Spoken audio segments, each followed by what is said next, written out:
Garbė Jėzui Kristui.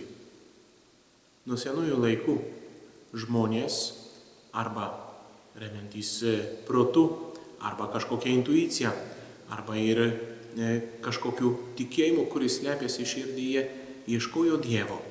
Norėjo sužinoti, koks yra tas Dievas. Kai kurie pasakė, jog Dievas yra tas, kuris sukūrė pasaulį ir visiškai jo nesirūpina. Buvo ir tokie, kurie pasakė, kad Dievo visiškai nėra. Buvo ir tokie, kurie sakė, jog Dievas yra, bet tai kartais įsitarpina į mūsų gyvenimą, gali mums ir visokiausių kliūčių duoti, po kojomis pakloti, gali ir padėti, mes galime jį papirkti. Visokiausių nuomonių buvo pasaulyje, kol Dievas pats nepanorėjo apsireikšti. Dievas pasakė, jog jis yra meilė. Jis pirmą pasirinko Izraelitus ir jiems pasirodė kaip tas Dievas, kuris yra vienas. Nėra daug dievų, yra vienas, vienintelis Dievas. Tas, kuris veikia, tas, kuris sukūrė pasaulį, tas, kuris myli visą savo kūrinyje, rūpinasi ją ir nori jos laimės. Taip pat Dievas apsireiškia kaip tas, kuris nori mus labai arti save turėti. Jis nusižemino ir priėmė žmogaus kūną.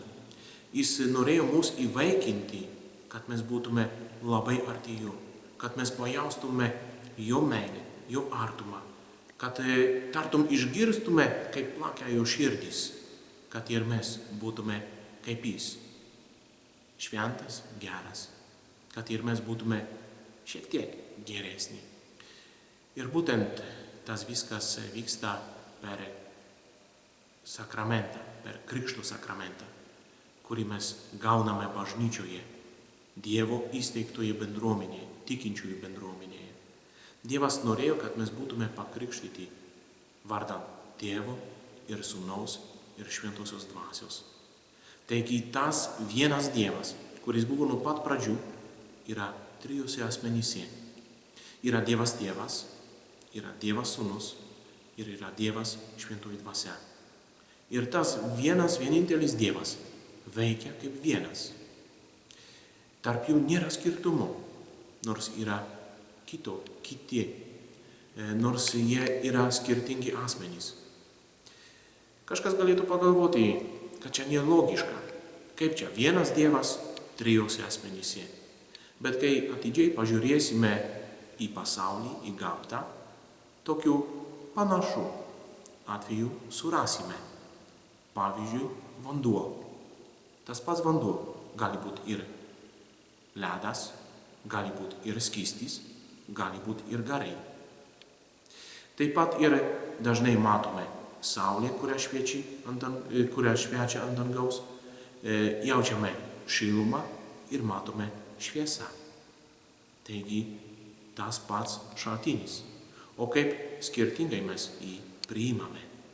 Taigi yra vienas Dievas trijose asmenyse. Tas Dievas, kuris yra tobula meilė.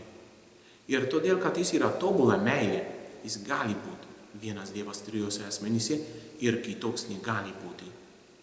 Nes jeigu būtų vienas Dievas viename asmenyje, tada jis būtų egoistas.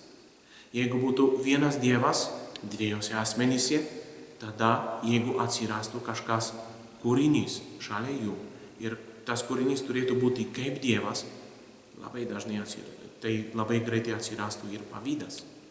O kai yra vienas Dievas trijose asmenyse, ta jo meilė yra tobula. Ir į tą bendriją kiekvieną iš mūsų kviečia.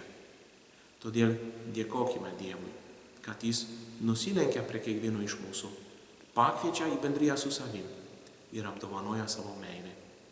Dėkokime vienam Dievui trijose asmenyse, visai švenčiausiai trejybei.